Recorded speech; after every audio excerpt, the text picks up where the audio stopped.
Welcome to Telugu updates. Market committee ఉద్యోగుల శ్రేయస్కు కృషి చేస్తామని టీఎన్జీఓస్ మార్కెట్ కమిటీ ఉద్యోగుల సెంట్రల్ ఫోరం రాష్ట్ర అధ్యక్షుడు చిలుక నరసింహారెడ్డి అన్నారు. ఎల్బీ నగర్లోని ప్రొఫెసర్ జయశంకర్ భవన్లో ఆదివారం సాయంత్రం నిర్వహించిన టీఎన్జీఓస్ మార్కెట్ కమిటీ ఉద్యోగుల సెంట్రల్ ఫోరం రాష్ట్ర కమిటీ సమావేశంలో ఆయన ముఖ్య అతిథిగా పాల్గొన్నారు.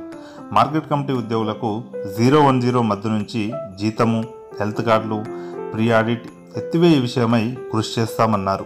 సెంట్రల్ ఫోరం రాష్ట్ర ప్రధాన కార్యదర్శి మహమ్మద్ ముక్రం ఫసీయుద్దీన్ మాట్లాడుతూ మార్కెట్ కమిటీ ఉద్యోగులు క్రమశిక్షణలో విధులు నిర్వహిస్తూ మార్కెట్ కమిటీల అభివృద్ధికి తోడ్పాటును అందించాలని కోరారు.